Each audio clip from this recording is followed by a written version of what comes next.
Rainfall orange alert के साथ पंचमहल और बड़ोदरा में पूर्वानुमान है और साथ में थंडरस्टॉर्म की वार्निंग भी है।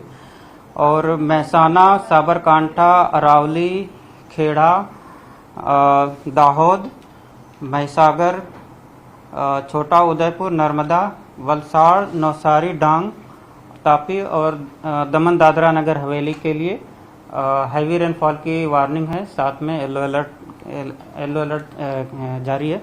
और डे 2 की बात करेंगे तो डे 2 के लिए हैवी रेनफॉल की वार्निंग है गुजरात रीजन के आनंद, पंचमहल, बड़ोदरा, छोटा उदयपुर। और डे 3 के लिए पंचमहल, दाहोद, बड़ोदरा और छोटा उदयपुर के लिए हैवी रेनफॉल की वार्निंग है।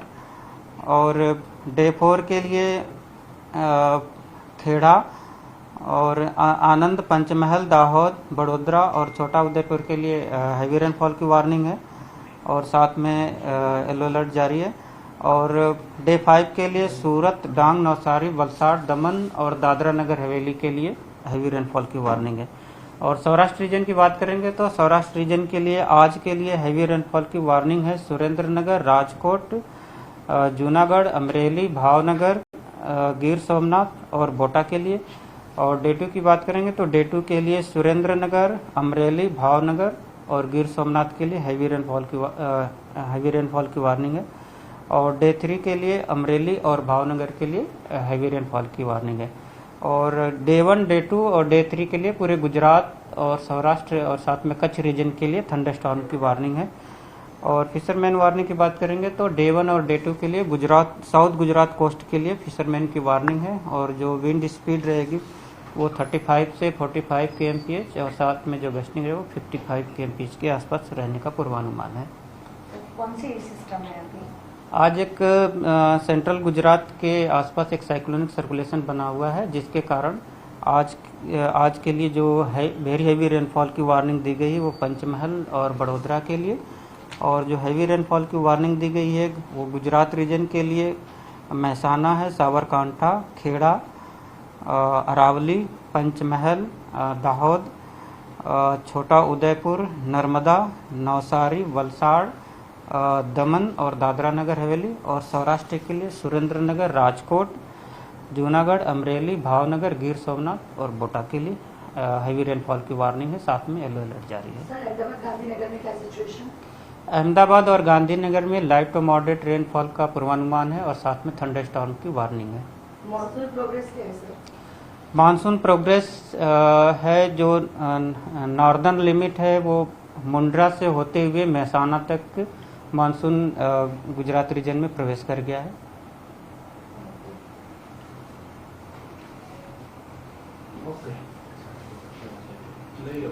તો ચોમાસું આગળ વધી ગયું છે અને મહેસાણા સુધી ચોમાસું પહોંચી ગયું છે। વાયા કચ્છ થઈ અને ચોમાસું મહેસાણા સુધી પહોંચ્યું છે અને જેના ભાગરૂપે જ આપ જોઈ શકો છો કે રાજ્યના અલગ અલગ વિસ્તારોમાં વરસાદ વરસી રહ્યો છે।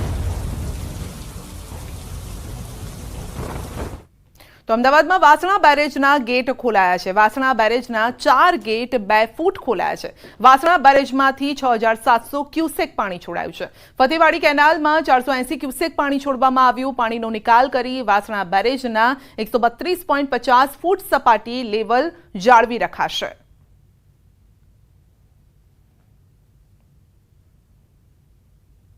અમદાવાદ શહેરમાં વરસાદી માહોલની સાથે જ વાસણા બેરેજના 4 દરવાજા ખોલવાની ફરજ તંત્રને પડી છે। ખાસ કરીને એએમસી દ્વારા સૂચના આપવામાં આવી હતી કે સિંચાઈ વિભાગને કે જે વાસણા બેરેજ છે, અમદાવાદ સાબરમતી રિવરફ્રન્ટ બનેલો આ બેરેજ છે તેના મુખ્ય 4 દરવાજા 2 ફૂટ સુધી ખોલવાની સૂચના આવે। ત્યારબાદ 6700 ક્યુસેક પાણી છે નદીમાં અને સાથે જ જે ફતેવાડી કેનાલ છે તેમાં હાલ છોડવામાં આવી રહ્યું છે। ખાસ કરીને જ્યારે નીચાણવાળા વિસ્તારોમાં પાણી ભરાય છે ત્યારે મહાનગરપાલિકા તરફથી સિંચાઈ વિભાગને સૂચન કરવામાં આવે છે કે તેનું જે વાસણા બેરેજ છે તેનું લેવલ નીચું કરવામાં આવે। ત્યારે હાલ જે 134 ફૂટ લેવલ હતું તેને 132 ફૂટ લેવલ છે હાલ કરવામાં આવી રહ્યું છે। ખાસ કરીને જે મહદઅંશે સતત પાણીનો ફ્લો વધી રહ્યો છે અને ખાસ કરીને અમદાવાદ શહેરમાં વરસાદી માહોલ છે। ગત મોડી રાતે પણ પૂર્વ વિસ્તારમાં 2 થી 2.5 ઇંચ જેટલો વરસાદ છે તે નોંધાયો છે। ત્યારે મહાનગરપાલિકા દ્વારા અગમચેતીના ભાગરૂપે જે વાસણા બેરેજ છે તેના દરવાજા ખોલવાની હાલ અહીં સૂચના આપી છે અને ખાસ કરીને જે પાણીનું જે લેવલ છે સાબરમતી નદીનું તે નીચું કરવાની હાલ અહીં તજવીજ તંત્ર દ્વારા હાથ ધરવામાં આવી રહી છે।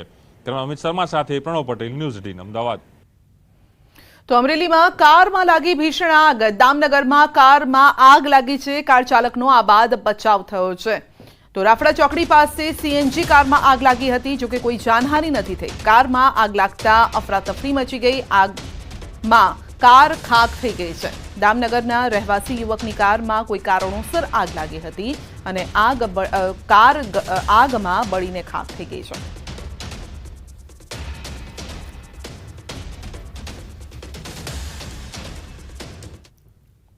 તો નીટ પરીક્ષા કૌભાંડનો મામલો છે અને ગોધરામાં સતત બીજા દિવસે સીબીઆઈની તપાસ છે. તપાસ અધિકારી પાસેથી દસ્તાવેજ લીધા કબજે અને અન્ય પુરાવા મેળવવાની પણ કામગીરી શરૂ કરાઈ છે. સીબીઆઈ તપાસમાં અન્ય કોઈની સંડોવણી બહાર આવશે કે કેમ તે સહિતના મુદ્દાઓ સામે હાલ સૌની નજર છે.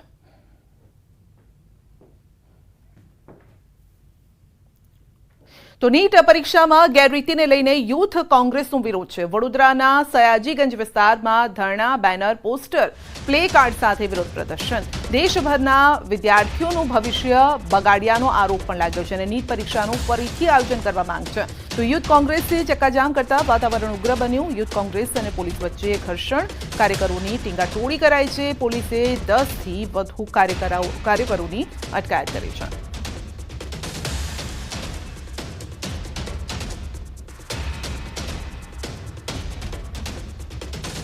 સરકાર પોતાની નાકામી છુપાવવા માટે આ યુજી નીટની એક્ઝામને રદ નથી કરી રહી.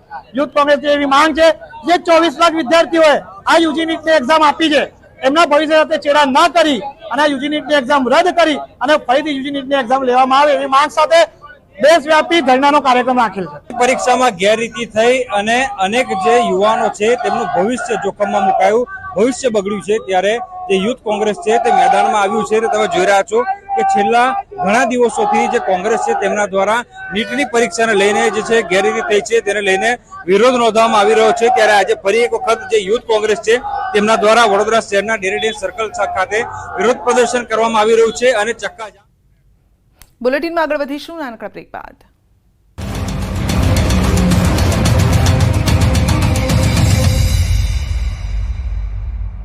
લૂબી પમ્પ્સ, ફ્લો નહીં ફોર્સ.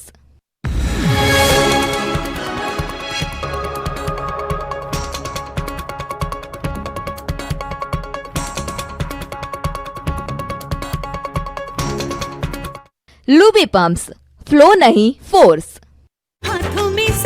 માધાપર હરિપરમાં વરસાદ થતા ગરમીથી રાહત. સારો વરસાદ થતા ખેડૂતોમાં ખુશીની લહેર.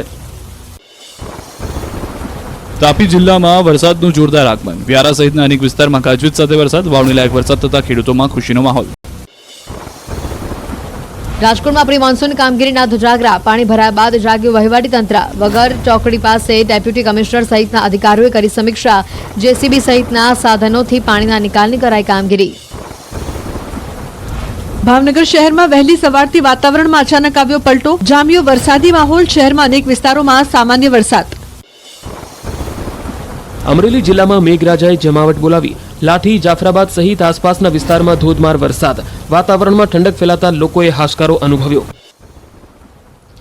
પોરબંદર જિલ્લામાં વાદળછાયા વાતાવરણ વચ્ચે પડ્યો ઝરમર વરસાદ. શહેર તથા જિલ્લાના નાગકા, કેશવ, ગોસા સહિતના ગામોમાં વરસાદ. મેઘરાજા મહેરબાન. વરસાદ પડતા ખેડૂતોમાં આનંદની લાગણી.